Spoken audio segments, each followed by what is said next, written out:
வணக்கம். அனைவருக்கும் தமிழ் புத்தாண்டு நல்வாழ்த்துக்கள். சித்திரை திருநாள் நல்வாழ்த்துக்கள். இந்த பராபவ வருஷம் ரொம்ப ரொம்ப ரொம்ப அற்புதமா இருக்க போகுது.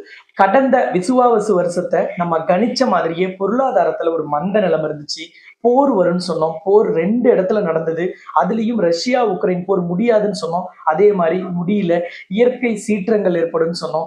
மழை குறைவா தான் இருக்குன்னு சொன்னோம். அதனால விவசாயம் கொஞ்சம் கம்மியா தான் நமக்கு நடக்கும்னு சொன்னோம். இது எல்லாமே நடந்தது. தனிப்பட்ட வாழ்க்கையில நிறைய பேருக்கு ஸ்ட்ரெஸ் டென்ஷன் ஏற்படும். பிசினஸ்ல பொருளாதார ஏற்றத்தாழ்வு இருக்குன்னு சொன்னோம். தங்கம் அபரிமிதமா வரலாறு காணாத விலை உயர்வு ஏற்படும் சொன்னோம். இது எல்லாமே நடந்துச்சு கடந்த விசுவாவசு வருஷத்துல. அதே மாதிரி இந்த புது வருஷம் என்னென்ன விஷயங்கள்ல வெற்றியை தரும், என்னென்ன முன்னேற்றத்தை தரும், மாற்றத்தை தரும்னு ரொம்ப அருமையா பார்க்க போறோம். ஆனா இந்த வருஷம் உங்களுக்கு கடந்த 60 வருஷம் கிடைக்காத பல நன்மைகள் கிடைக்க போகுது. அதுலயும் குறிப்பா உங்க ராசிக்கு பெரிய வளர்ச்சி தரப்போகுது. நிறைய விஷயங்கள்ல நீங்களே நினைக்காத பல திடீர் திருப்பங்களும் முன்னேற்றங்களும் அதிர்ஷ்ட வாய்ப்புகளும் யோக பலன்களும் வரிசையா உங்க வாழ்க்கையில பெரிய அளவுல வெற்றியை தரப்போகுது. அப்படிப்பட்ட வருஷமாக தான் இந்த புத்தாண்டு, இந்த பராபவ வருஷம் இருக்க போகுது. உலக அளவுல போர் நடந்ததுனாலையும் பொருளாதார ஏற்றத்தாழ்வுனாலையும் தொழில் வியாபாரத்துல பெரிய அளவுல முன்னேற்றம் இல்லை, வளர்ச்சி இல்லை, நிறைய தடைகள், தொழிலை நடத்துறதே நிறைய பேருக்கு சிக்கல்.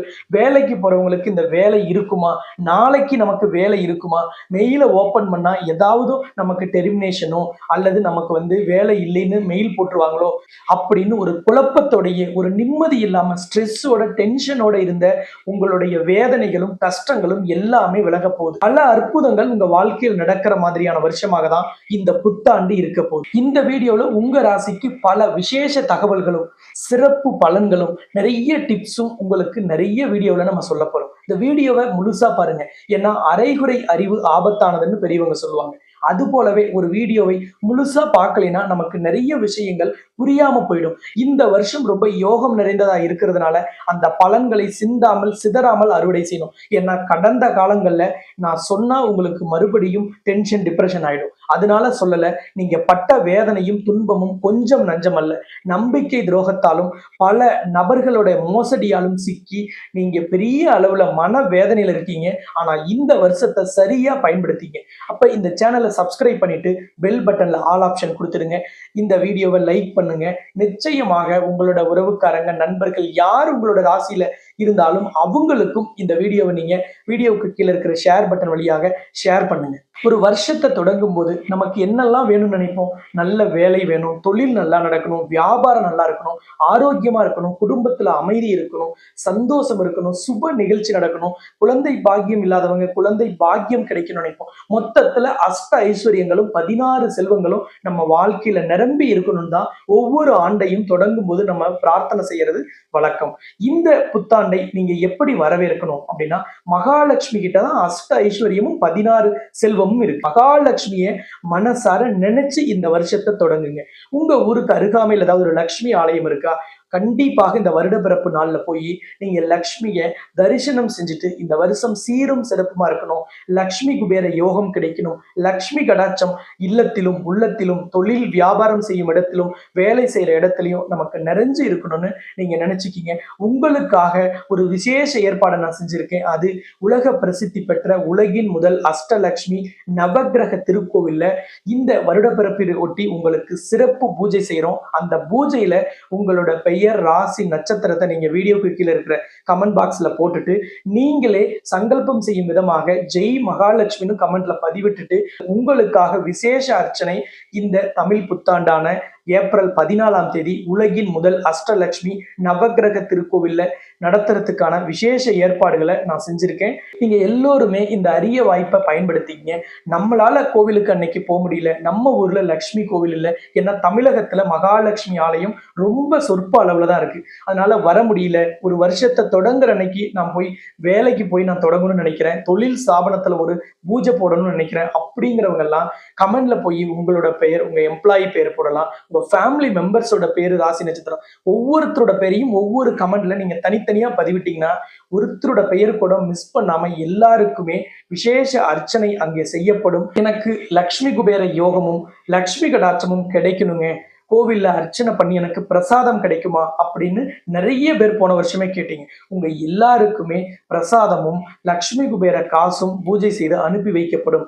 அதுக்கு ஸ்கிரீன்ல தெரியிற நம்பரை தொடர்பு கொண்டு நீங்க டீடைல்ஸை பெற்று உங்களோட தகவல்களையும் அனுப்பி வைங்க.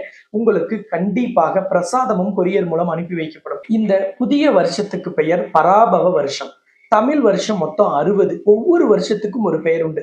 கடந்த வருஷத்துக்கு என்ன பெயர்? விசுவாவசு வருஷம். ஒரு வருடம் எப்படி இருக்கும் அப்படிங்கிறத எதையெல்லாம் வச்சு கணிக்கிறோம் அப்படின்னா, பஞ்சாங்கத்துல சில கிரகங்கள் என்ன மாதிரியான குணாதிசயத்தோட வந்திருக்குன்னு பார்ப்போம். இப்போ உங்களுக்கு இந்த ஒரு வருஷம் என்ன கிரக மாற்றங்கள் இருக்கு, என்னென்ன கிரகங்கள் எங்க இருக்கு அப்படிங்கிற அந்த அடிப்படையில தான் ஒவ்வொரு ஆண்டு பலனையும் நம்ம போடுறதுனாலதான் அக்யூரேட்டாகவும் உங்களோட வாழ்க்கையில் இந்த பலன்கள் அப்படியே பிரதிபலிக்கிறதுக்கும் காரணமா இருக்கு. இந்த 2026 ஏப்ரல் 14ஆம் தேதி பிறக்கக்கூடிய இந்த பராபவ வருஷத்துல குரு பகவான் தான் ராஜாவாக குதிரையின் மீது பஞ்சாங்கத்துல வந்திருக்கார். அடுத்தது மந்திரியாக செவ்வாய் தான் யானையின் மீது வந்திருக்கிறார்.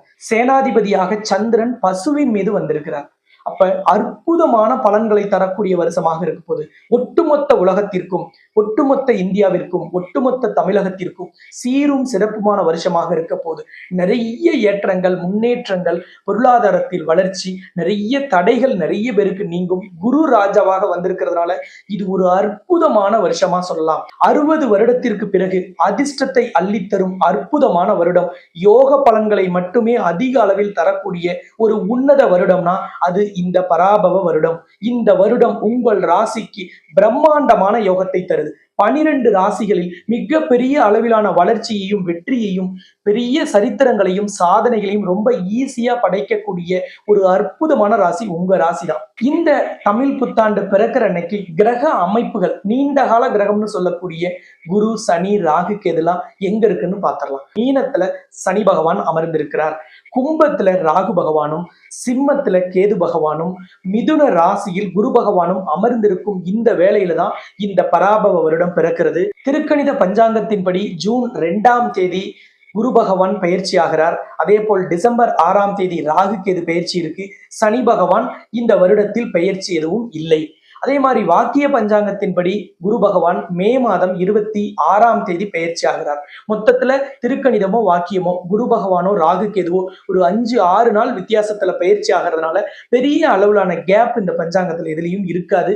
அப்ப கண்டிப்பாக இந்த பலன்கள் நீங்க வாக்கியத்தை ஃபாலோ பண்ணாலும் திருக்கணித ஃபாலோ பண்ணாலும் ரொம்ப பர்ஃபெக்டா பொருந்தும்.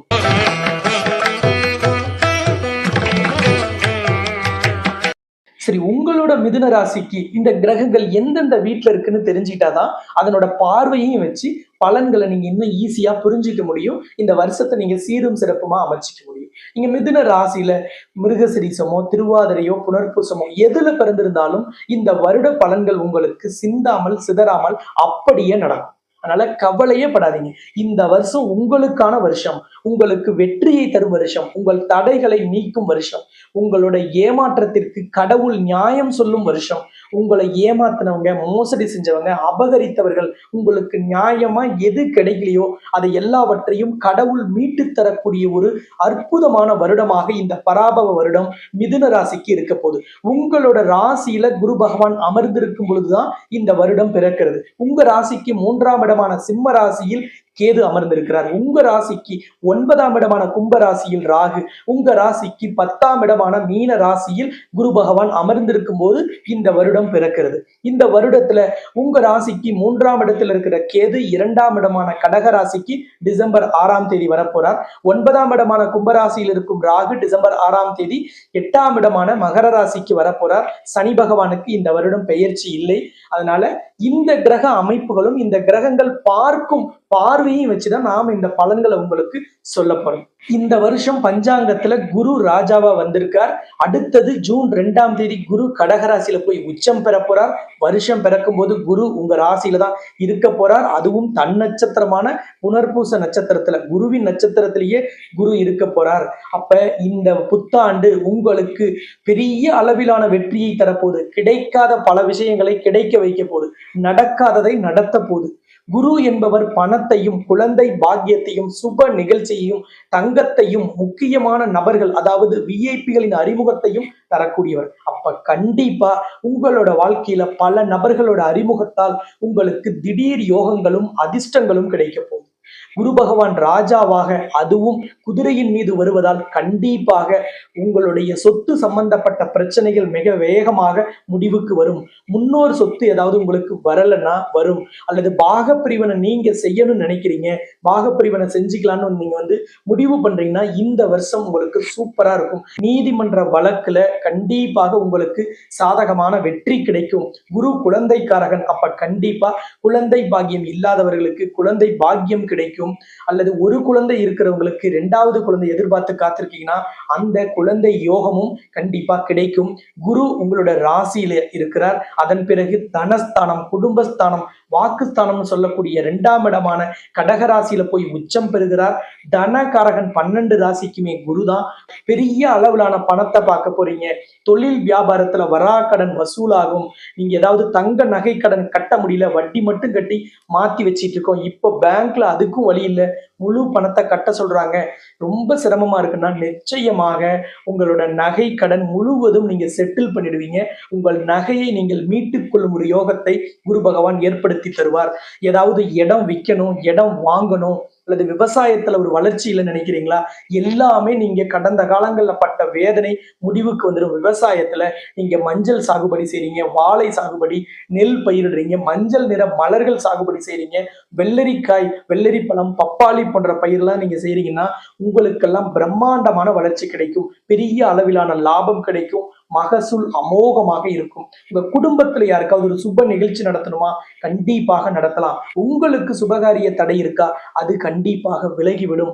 எல்லா விதத்திலும் ஏற்றம் தரும். குழந்தைகளின் எதிர்காலத்திற்காக நீங்க எடுக்கிற எல்லா முடிவும் வெற்றியில் போய் முடியும். உங்க குழந்தைகளுக்கு ஒரு நல்ல பள்ளி கல்லூரிகள்ல இடம் வாங்கணும்னு நினைக்கிறீங்களா, நீங்க நினைச்ச பள்ளி, நீங்க நினைச்ச கல்லூரியில, நினைச்ச டிபார்ட்மெண்ட்ல, நினைச்ச கோர்ஸை நீங்க எடுத்து படிக்க வைக்க முடியும். அப்படிப்பட்ட ஒரு உன்னதமான வருடமாக இந்த பராபவ வருடம் மிதுன ராசிக்கு இருக்க போகுது. உங்களுக்கு எந்த விதமான தடைகள் இருந்தாலும் அதை நீங்க சரி செஞ்சுக்கலாம். இப்பவே நீங்க ஒரு பேப்பர் எடுங்க, என்னென்ன விஷயங்கள்ல தடை இருக்கு, என்னென்ன சிக்கல் இருக்கு, அல்லது எங்கேயாவது ஜாமீன் கேரண்டி போட்டு சிக்கி இருக்கீங்களா, நீதிமன்றத்துல வேற ஏதாவது வழக்கு நடக்குதா, இது எல்லாவற்றையும் லிஸ்ட் பண்ணிட்டு ஒவ்வொன்றா அட்ரஸ் பண்ணுங்க. ஒவ்வொன்றிலையும் கான்சென்ட்ரேட் பண்ணுங்க. ஒவ்வொரு பிரச்சனையா டக்கு டக்குன்னு உங்களுக்கு இந்த வருஷம் முடிஞ்சிடும். ராகு பகவான் 9ஆம் இடமான கும்ப ராசியில் இருக்க போறார் டிசம்பர் 6ஆம் தேதி வரைக்கும். கண்டிப்பாக ஐடி துறையில பெரிய வளர்ச்சி ஏற்படும். அதே மாதிரி ஷேர் மார்க்கெட், ஷேர் ட்ரேடிங் பண்றவங்களுக்கு எல்லாம் இனிமேல் நல்ல லாபம் கிடைக்கும். எல்லா விதமான வளர்ச்சிகளும் கிடைக்கும். ஐடி துறையில ஏதாவது வேலை கேரண்டி இல்லை, அல்லது வேலையில ஏதாவது ஒரு ப்ரெஷர் இருக்கு, டென்ஷன் இருக்கு, அல்லது வேலை மாறணும், ப்ரமோஷன் வரல, அல்லது இன்கிரிமெண்ட் கிடைக்கல, அல்லது வெளிநாட்டுக்கு ட்ரை பண்றோம்னா அவங்க எல்லாருக்குமே ஒரு அற்புதமான வருஷமா இருக்கும். நீங்க நினைச்ச விஷயத்த நினைச்சபடி செஞ்சு கொடுப்பார் ராகு பகவான். அப்படிப்பட்ட ஒரு உன்னதமான காலம். ராகு பகவான் 9ஆம் இடத்தில் இருக்கும்போது இது சார்ந்த துறைகள் மட்டுமில்லை, கெமிக்கல் துறையில இருக்கக்கூடியவர்களா இருக்கலாம், மாந்திரிகத்தில் ஈடுபடக்கூடியவர்களா இருக்கலாம், ஆன்மீகம் சார்ந்த விஷயங்களில் ஈடுபடக்கூடியவர்களா இருக்கலாம், எல்லாருக்குமே பெரிய வெற்றி கிடைக்கும். நீங்க கலைத்துறையில் இருக்கிறீங்களா, அல்லது நீங்க ஏதாவது ஒரு போட்டோகிராஃபில இருக்கீங்க, வைல்ட் லைஃப் போட்டோகிராஃபில இருக்கீங்க, அல்லது நீங்க ஒரு விலாக் பண்றவரா இருக்கிறீங்க, அல்லது டிஜிட்டல் மீடியாவில், நீங்க சோசியல் மீடியாவில் இருக்கீங்கன்னா உங்களுக்கெல்லாம் பெரிய அளவிலான வெற்றியை இந்த ராகு பகவான் டிசம்பர் 6க்குள்ள ஏற்படுத்திட்டு போயிடுவார். அடுத்தது 8ஆம் இடத்துக்கு போறாரு, அது நல்ல பலனா டிசம்பர் 6க்கு அப்புறம் அப்படின்னா, 8ஆம் இடத்துல ஒரு இயற்கை பாவகிரகம் போய் மறைவு பெறுவது இன்னும் பிரம்மாண்ட வளர்ச்சியை தரும். கெட்டவன் கெட்டிடில் கிட்டிடும் ராஜயோகம் அப்படிங்கிறதான் ஜோதிடத்தின் அடிப்படை பழமொழி. அப்படிப்பட்ட அந்த அடிப்படை பழமொழியின் வழியாக விபரீத ராஜயோகத்தை, பிரம்மாண்ட வெற்றியை, ராஜயோகத்தை, அதிர்ஷ்ட யோகத்தை அனைத்தையும் நீங்கள் வாரி வாரி குவிக்கக்கூடிய வருடமாக இந்த பராபவ வருடம் உங்களுக்கு இருக்கும். அதற்கு ராகு பகவான் இந்த வருடம் முழுவதுமே உங்களுக்கு வெற்றியை தருவார். கேது பகவான் 3ஆம் இடத்தில் இருப்பார் டிசம்பர் 6ஆம் தேதி வரைக்கும். சில முயற்சிகள் உங்களுக்கு கொஞ்சம் டிலே ஆகிற மாதிரி இருக்கும். நீங்க நம்பிக்கையை கைவிடாமல் தொடர்ந்து முயற்சி செய்யுங்க, வெற்றி உறுதியா கிடைக்கும். நீங்கள் கண்டிப்பாக முயற்சி செய்யுங்கள். யாரால செய்ய முடியாத விஷயத்தையும் நீங்க ரொம்ப ஈஸியா செஞ்சிடுவீங்க. அடுத்தது 2ஆம் இடத்துக்கு கேது குருவோடு இணைவு பெறுகிறார். உச்சம் பெற்ற குருவோடு கேது இணைவு பெறுவதால் கடன் நிவர்த்தி ஏற்படும். என்ன கடன் இருந்தாலும் அது business loan, personal loan, term loan, machinery loan, jewel loan, education loan, என்ன வேணாலும் இருக்கலாம். எந்த லோனா இருந்தாலும் செட்டில் பண்ணிடலாம். பொதுவாக குரு கேது சேர்ந்தால் கடன் அதிகரிக்கும்னு சொல்லுவோம். ஆனால் குரு உச்சம் பெற்று கேது அங்கே போய் இணைவு பெறுவதால் கடன் நிவர்த்தி செய்யணுங்கிற எண்ணம் வரும். ஏன்னா தனகாரகன் குரு தனஸ்தானத்தில் உச்சம். அப்ப கண்டிப்பாக எந்த கடனா இருந்தாலும் கட்டி முடிக்கணும்னு சதா சர்வகாலமும் நீங்க நினைச்சுட்டே இருந்திருப்பீங்க. இவ்வளவு நாள் நினைச்சிட்டு இருந்தீங்க, இப்ப அது லைவ்ல உங்களுக்கு நடக்க போகுது. உங்க கடன் முழுவதும் இந்த பராபவ வருஷத்துல முடிய போகுது. சந்தோஷமா இருக்கலாம், நிம்மதியான வாழ்க்கை வரப்போகுது, அற்புதமான எதிர்காலம் காத்திருக்கு. இந்த வருட பிறப்பு உங்கள் வாழ்க்கையை மாற்ற போகுது, முன்னேற்ற போகுது. இந்த வருடம் உங்களுக்கு வெற்றியை தரும், தன்னம்பிக்கையை தரும். 10ஆம் இடத்துல சனி பகவான் அமர்ந்திருக்கிறார். அவர் என்னெல்லாம் செய்வார்? தொழில்காரகன், ஜீவனகாரகன், கர்மகாரகன், இதெல்லாமே சனி பகவான் தான் 12 ராசிக்கும். 10ஆம் இடம் தான் தொழில் ஸ்தானம். தொழில் ஸ்தானத்தில் தொழில்காரகன் சனி அமர்ந்திருந்தால் தொழிலில் அபரிமிதமான வளர்ச்சி. கடந்த காலங்களில் ஏற்பட்ட மந்த நிலை நீங்கிடும். 10ம் பத்தாததுக்கு குரு பகவானோட மீன ராசியில தான் சனி அமர்ந்திருக்கிறார். குரு இப்பொழுது பஞ்சாங்கத்தில் ராஜாவாக குதிரையில் வந்திருக்கிறார். ஜூன் 2ஆம் தேதி குரு பகவான் உச்சம் பெற போறார். இத்தனையும் குருவினால் கிடைக்க போகுது. ஒரு மனுஷனோட ஜாதகத்துல குரு மட்டும் நல்லா இருந்துட்டா 60% சக்சஸ் கிடைச்சிடும். அப்படிப்பட்ட குரு தன்னுடைய கிரக வலிமையினால் 200% வலிமையை பெறப்போறார். பஞ்சாங்கத்திலும் ராஜாவாக, அதுவும் குதிரையின் மீது ஏறி மிகப்பெரிய வேகத்தோடு பயணிக்க போகிறார். பிரம்மாண்டமான வளர்ச்சியை எல்லாரோட வாழ்க்கையிலையும் தருவார். மிதுன ராசிக்காரங்களுக்கு யோகம் நிறைந்த காலம். என்ன தடை இருந்தாலும், சிக்கல் இருந்தாலும், பிரச்சனை இருந்தாலும், வேதனை இருந்தாலும், அவமானம் ஏற்பட்டு இருந்தாலும் எல்லாவற்றையும் சரி செய்யறதுக்கான முயற்சியை மட்டும் செய்யுங்க. எல்லா ரிசல்ட்டும் பாசிட்டிவா தான் வரும். சொல்லுவாங்க, எந்த பாலை போட்டாலும் ஒரு 6 அடிக்கிறாரு. கண்டிப்பாக இந்த பராபவ வருடம் மிதுன ராசி அல்லது மிதுன லக்னத்தில் பிறந்தவர்களுக்கு எல்லா விதத்திலும் நீங்கள் 6 அடிக்கும் காலமாக, நீங்கள் சக்சஸ் பெறும் காலமாக, நீங்கள் சரித்திரம் படைக்கும் காலமாக, சாதனை படைக்கும் காலமாக இருக்கும். இந்த பராபவ வருடத்தில் உங்களுக்கு நான் சொல்லக்கூடிய எச்சரிக்கை, அட்வைஸ் எப்படி வேணாலும் வச்சு, உங்ககிட்ட எப்பவுமே ஒரு நட்பு வட்டாரம் இருக்கும். உன்னால இது முடியாது, இதை செஞ்சா அப்படி ஆயிரும், அதை செஞ்சா இப்படி ஆயிரும்னு சொல்லி நெகட்டிவா பேசக்கூடியவர்கள். அந்த நெகட்டிவா பேசக்கூடியவர்கள் கிட்ட இருந்து விலகி இருங்க. அவங்க கிட்ட அதிகமா பேச்சுவார்த்தையை குறைச்சிக்கங்க. பாசிட்டிவாக பேசக்கூடியவர்கள்ட்ட பேசுங்க. பிரபஞ்ச ஈர்ப்பு விதின்னு சொல்லக்கூடிய லா ஆஃப் அட்ராக்ஷன் வழியாக நீங்கள் 100% வெற்றியை பெறும் வருடமாக இந்த பராபவ வருடம் இருப்பதால் இந்த வருடம் உங்களுக்கு பொன்னான வருடமாக, அதிர்ஷ்டத்தை அள்ளித்தரும் அற்புத வருடமாக இருக்கும் என்பதில் எந்தவித சந்தேகமும் வேண்டாம். இந்த வருடத்தை தொடங்கும் பொழுது உங்களால லட்சுமி ஆலயத்தில் சென்று வழிபாடு செய்ய முடியலைன்னா வெள்ளிக்கிழமை அல்லது பௌர்ணமி நாள்ல போய் மகாலட்சுமியை கைகூப்பி வழிபாடு செய்யுங்க. லக்ஷ்மியின் ஆலயத்துல தேங்காயில நெய் விட்டு தீபம் போடுங்க. இந்த வருடம் உங்களுக்கு ஏற்றத்தை, முன்னேற்றத்தை, மாற்றத்தை உறுதியாக தரும். வெள்ளிக்கிழமையில மதியம் 1 மணியிலிருந்து 2 மணி சுக்கிர உரையிலையோ, பௌர்ணமினா நீங்க மதியம் 12 மணியிலிருந்து 2 மணிக்குள்ள எப்ப வேணாலும் தீபம் போட்டு வழிபாடு செய்யலாம். உங்க ஊர்ல லக்ஷ்மி ஆலயம் இல்லைங்க, நான் என்ன பண்றதுன்னு தெரியல, எனக்கு லக்ஷ்மி கடாட்சம் வேணும், லக்ஷ்மி குபேர யோகம் வேணும், அஷ்ட ஐஸ்வர்யங்களும் 16 செல்வங்களும் என் வாழ்க்கையில கண்டிப்பாக குறைவில்லாமல் இருக்கணும், நிரம்பி இருக்கணும்னு நீங்க நினைக்கிறீங்க, ஆனா ஆலயம் இல்லைன்னா கவலையே படாதீங்க. தமிழ்நாட்டுல சேலம் மாவட்டம் தலைவாசல்ல தான் உலக பிரசித்தி பெற்ற உலகின் முதல் அஷ்டலட்சுமி நவகிரக திருக்கோவில் இருக்கு. அங்கே வெள்ளிக்கிழமை 1 மணிலிருந்து 2 மணிக்குள்ள மதியம் சுக்கிர ஓரையில பூஜை நடக்கும். பௌர்ணமியில லக்ஷ்மிக்கு ஹோமம் நடக்கும். அங்கேயும் நீங்க வந்து வழிபாடு செய்யலாம். தேங்காய் தீபம் ஏற்றி வழிபாடு செய்வது அங்கே இன்னும் விசேஷம். ஆலயத்தோட லொகேஷன், கூகுள் மேப் லொகேஷன் வேணும் அல்லது எப்படி வரணும் நீங்க தெரிஞ்சுக்கணும்னா ஸ்கிரீன்ல தெரிகிற நம்பரை தொடர்பு கொள்ளுங்க. இந்த வருடத்தில் உங்களோட ஜாதகத்துல என்ன தசாபுக்தி நடக்குதுங்கிறத தெரிஞ்சுக்கிட்டு முக்கியமான முடிவுகள் எடுக்கணும்னா ஸ்கிரீன்ல தெரிகிற நம்பரை தொடர்பு கொண்டு உங்களோட ஜாதக ஆலோசனையும் நீங்கள் பெற்று அருமையான வாழ்க்கையை அமைத்துக் கொள்ளுங்கள் என்று கேட்டுக்கொண்டு உங்கள் அனைவருக்கும் அஷ்ட ஐஸ்வர்யங்களும் 16 செல்வங்களும் நிறைந்த ஒரு அற்புத வருடமாக இந்த பராபவ வருடம் திகழும் என்பதில் எந்தவித சந்தேகமும் வேண்டாம் என்று கூறி தாய் மகாலட்சுமியை உங்கள் சார்பாக பிரார்த்தனை செய்து இந்த வீடியோவை நிறைவு செய்கிறேன். மீண்டும் இன்னொரு சந்தர்ப்பத்தில் சந்திக்கலாம் என்று கூறி உங்களிடமிருந்து விடைபெறும் நான் ஜோதிட ரத்னா, ஜோதிட கலாநிதி, ஜோதிட செம்மல், மகாலட்சுமி உபாசகர் ஸ்ரீ டாக்டர் ராம் பரிமளம் ஆச்சாரிய குருஜி. நன்றி, வணக்கம்.